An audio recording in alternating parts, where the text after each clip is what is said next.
Y ya estamos con John Moore, nuestro primer invitado en el día de hoy. En la lista internacional estaremos hablando de la situación en Colombia, lo venimos anunciando, ustedes ya lo deben saber, porque fue electo el primer presidente de izquierda en ese país, sumado a la primera vicepresidenta de un contexto humilde y afrodescendiente, lo que obviamente puede llegar a estar generando una división dentro de lo que es el país. Y esa es la primera pregunta que te voy a hacer. Primero, agradecerte por el tiempo, como siempre. Gracias a ustedes por la invitación. Y preguntarte eso, si esta elección marca una división en el país clara, una zanja entre quienes están a favor del presidente electo y quienes no.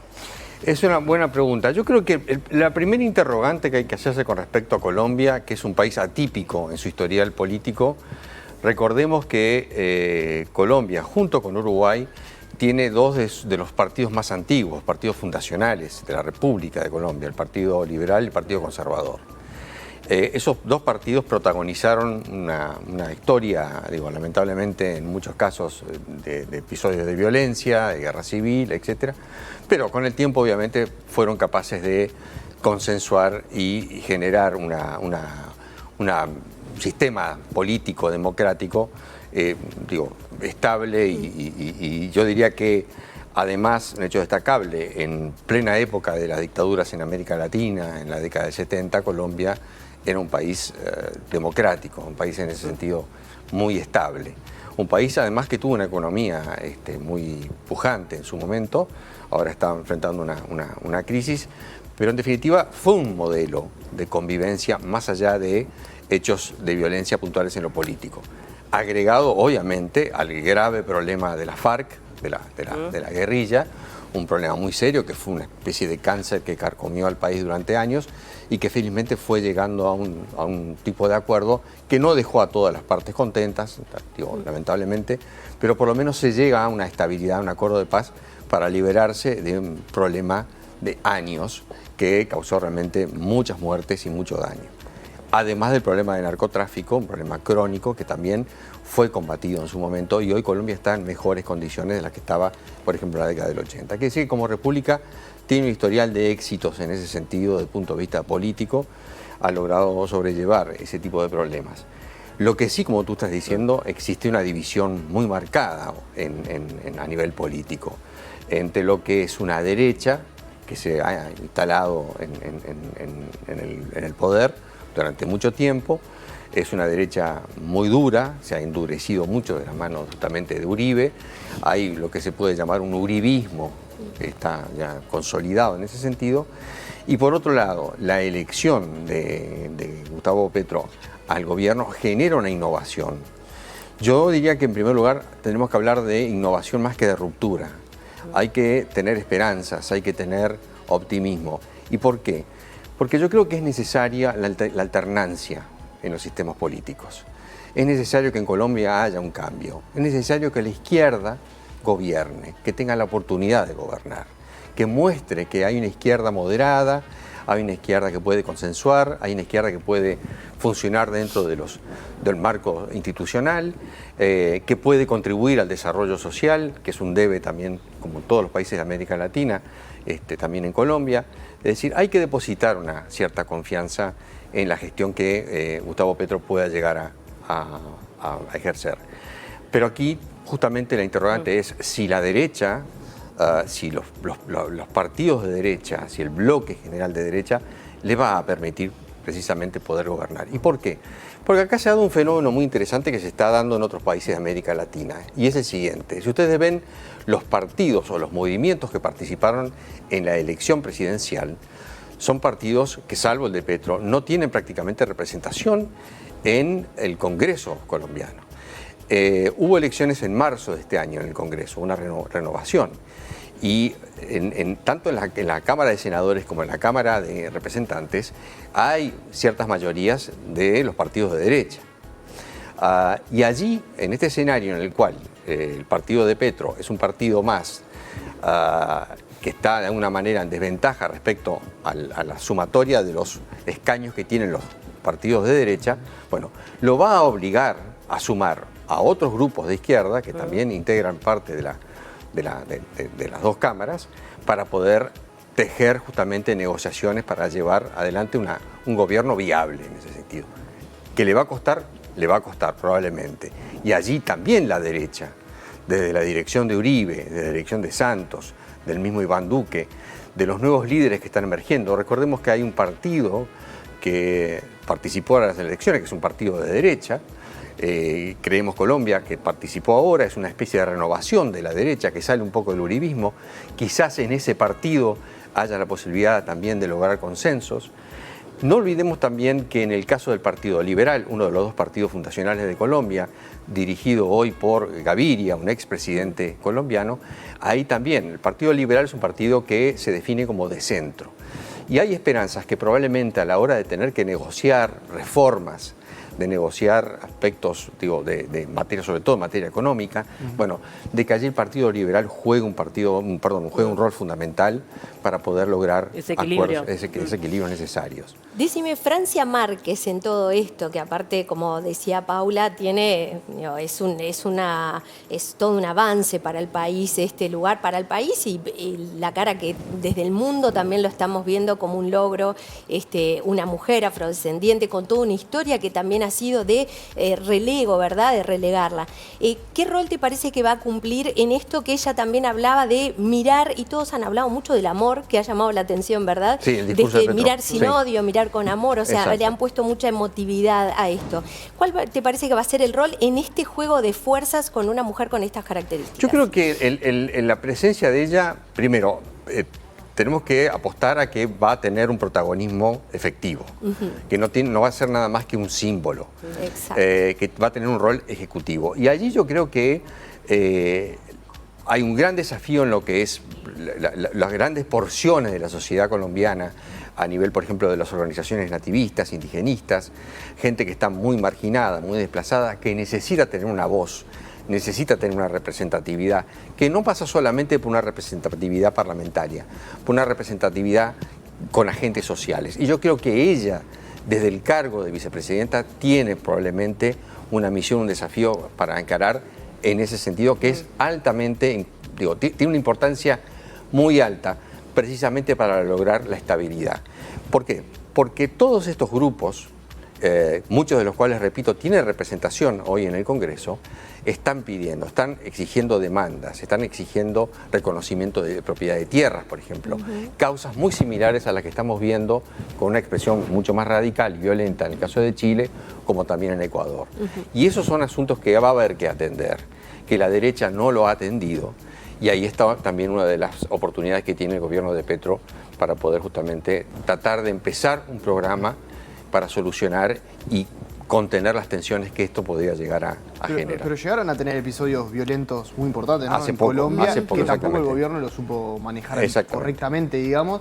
Y ahí viene la pregunta, ¿es esos hechos que surgieron y que no pudieron controlar de una manera efectiva, es un poco este resultado de elecciones la consecuencia de eso? Probablemente, porque y ahí está lo positivo de la elección de Petro, que sea una válvula de escape necesaria justamente para que estos movimientos que se expresaron violentamente tengan ahora un cauce de diálogo, de negociación, de representatividad, y que justamente a través de eso se pueda evitar la repetición o la escalada de episodios de violencia, repito, como lo que estamos viendo en Chile en este momento, como lo que está enfrentando Lenín Moreno en Ecuador. Claro. Sí. Esto está generando obviamente gran conmoción también a nivel internacional. Exacto. Ya se expresaron desde Estados Unidos con esperanza, de forma cautelosa. También se lo asocia mucho con el chavismo, ¿no? Por la relación, por el vínculo que tuvo con Chávez en vida, y hay como cierto temor de que pueda ocurrir lo que en su momento pasó en Venezuela. Exacto. Aquí lo que tenemos que ver es que Petro lo que tiene son internamente 4 grandes frentes para enfrentar. El económico, fundamentalmente. El económico y el económico en lo que es el derrame social, es decir, atender las carencias de grandes sectores de la sociedad colombiana que están marginados. Atender la situación de la pobreza, por un lado. ¿Cómo solucionar eso con una economía que está bastante estancada? Bueno, ese es un desafío que él tiene y va a tener muchas presiones. Tomemos en cuenta hoy que los gobiernos electos tienen desde el punto de vista de la ciudadanía un compás de tiempo cada vez menor. O sea, los famosos 100 primeros días ya no son 100 días, ya estamos hablando de mucho menos. Las impaciencias, las presiones son cada vez mayores y Petro las va a tener también. Eso por un lado.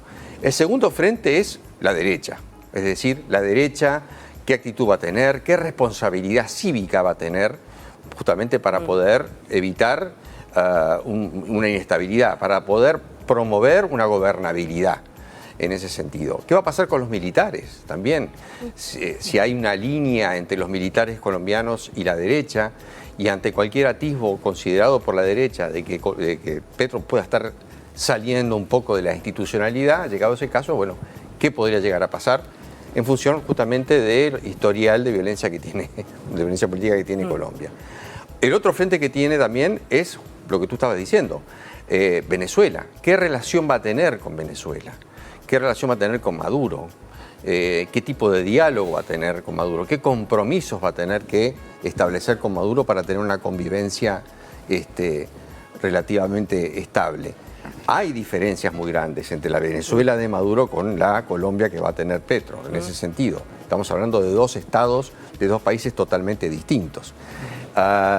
Y esto se concatena con la relación con Estados Unidos. Estados Unidos va a estar viendo con particular interés, particular atención y preocupación justamente cómo Colombia, la Colombia de Petro, se va a vincular con la Venezuela de Maduro. Sí, la Unión Europea también lo está mirando, ¿no? Y la Unión Europea también, porque obviamente hay intereses, o sea, de comercializar con Colombia. Repito, Colombia es un país que tiene un comercio exterior pujante, tiene industrias pujantes, es un país que junto con Chile fueron de las dos grandes economías que atravesaron, durante muchos años, ciclos de expansión muy importantes.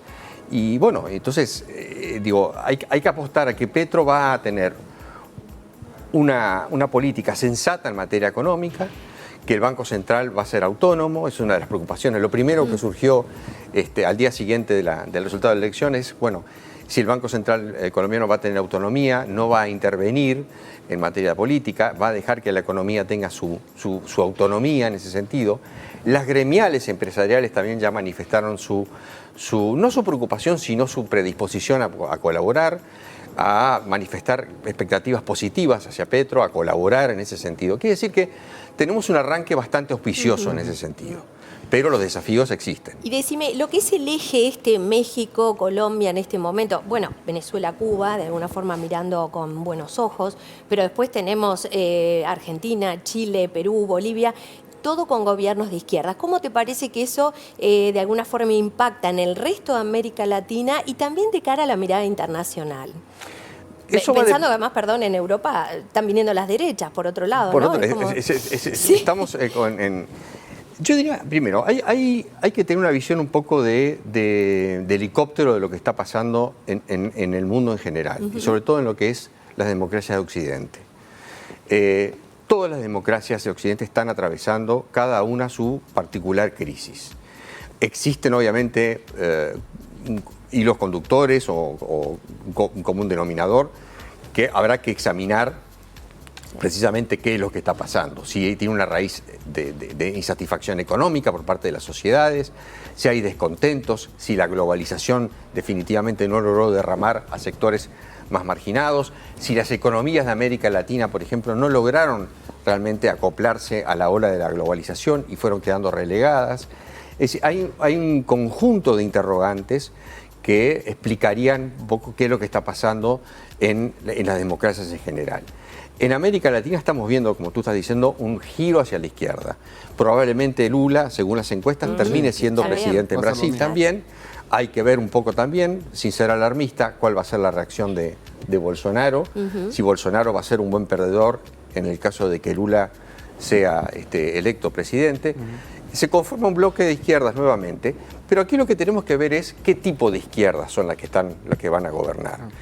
Si se trata de izquierdas moderadas, si se trata de izquierdas que actúan obviamente dentro del marco constitucional, como también lo tienen que ser las derechas, en el caso también de Bolsonaro, que van a respetar justamente las instituciones, que van a mantener justamente una economía abierta, que van a permitir que el sector privado pueda operar, pueda funcionar, que se expanda el comercio, las relaciones comerciales, no solamente entre los países latinoamericanos, sino con el resto del mundo, y evitar caer justamente en los populismos, y que las oposiciones a los opositores a esas izquierdas les permitan justamente poder gobernar.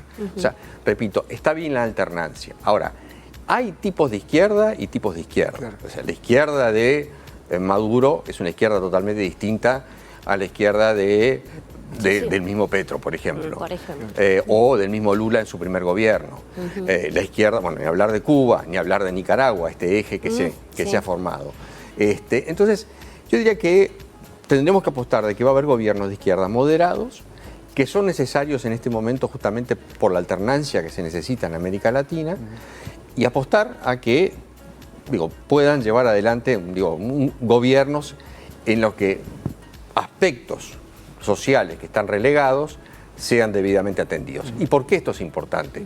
Porque si estos gobiernos no logran solucionar este problema, nos vamos a acercar más a un abismo con un gran signo de interrogación. Y ahí es quién viene después. Exacto. John, y en todo este contexto regional, ¿cómo encaja Uruguay o cómo analizás vos que puede encajar Uruguay? Y al mismo tiempo preguntarte por el ascenso de lo que tiene que ver con la derecha en Argentina y en particular el fenómeno Milei.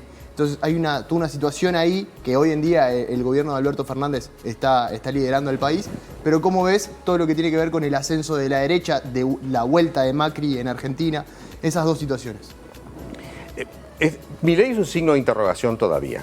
O sea, Milei es muy propenso, y ya de hecho lo ha hecho, valga la cacofonía, de cometer ciertos errores. O sea, lo traiciona mucho a Milei el discurso, exactamente. Entonces, la moderación es algo que juega siempre a favor de cualquier político serio, de político creíble. Y yo creo que en algún momento Milei, que no tiene un pelo de tonto, se va a tener que dar cuenta que su discurso tiene que entrar en un cauce más de moderación y tiene que consensuar además. Él va a necesitar de hacer algún tipo de alianzas probablemente con Cambiemos o con algún sector, dentro del movimiento que lidera Macri. Se sabe que hay conversaciones entre ellos, hay ciertos coqueteos de tratar de traer a Milei para abrir más todavía el frente, para asegurar la victoria definitivamente contra el peronismo en el año que viene. Pero yo diría que todavía hoy es muy prematuro decir cómo se va a configurar definitivamente el panorama político en Argentina de cara a las elecciones. Hay unas internas muy fuertes al interior de la oposición, hay muchas disputas internas, hay rivalidades en cuanto a los liderazgos de las candidaturas, en definitiva, ni hablar de lo que está pasando en el propio gobierno argentino. Y allí Milei, puede ser, sí, una sorpresa, como ya lo ha sido, o también se puede desinflar, producto un poco justamente de su particular excentricidad en cuanto a las declaraciones que hace, tiene un arraigo muy grande con los jóvenes, indudablemente, tiene un capital político muy importante que ha crecido en muy poco tiempo, no hay que descuidar eso, pero todavía yo diría que es muy prematuro decir cómo se va a configurar ese mapa en ese sentido. Y Uruguay, en todo este contexto, tiene una particularidad, que es un gobierno que está compuesto por 3 partidos, es una coalición que en los próximos 12 meses ya va a entrar, o 24 meses mejor dicho, ya va a entrar en un ritmo de competitividad electoral, en un contexto latinoamericano que todavía no sabemos de aquí a 2 años cómo va a estar configurado. No sabemos qué va a pasar con el con el Chile de Boric, que es otro caso distinto de una izquierda muy complicada por aspectos particulares. En Chile estamos viendo un estado de violencia en el sur que se va aproximando cada vez más a algo muy parecido a una guerra civil. Se está pidiendo que intervenga directamente el ejército. Es una realidad muy compleja en el caso de Chile. Entonces, son cosas que nosotros desde Uruguay, desde esta estabilidad que tenemos nosotros, afortunadamente todavía, tenemos que observar con mucho recato, con mucho cuidado, bueno, y estar muy alerta justamente a los cambios que pueda haber. John, tenemos que ir cerrando, nos quedan un montón de temas pendientes. Pienso en la reforma agraria, la reforma fiscal planteada por Pietro. También estoy pensando, por ejemplo, en la situación con la guerrilla, bueno, que ahora se podría llegar a generar un mayor diálogo con el actual presidente, ¿no? Y ese es un tema ahí bien interesante para Colombia. Esa es otra olla de presión que ojalá justamente se pueda tratar de bajar desde un gobierno como el de Petro. Que es la esperanza, ¿verdad? Exactamente. Hacemos una breve pausa. Muchas gracias por el tiempo. Gracias a ustedes.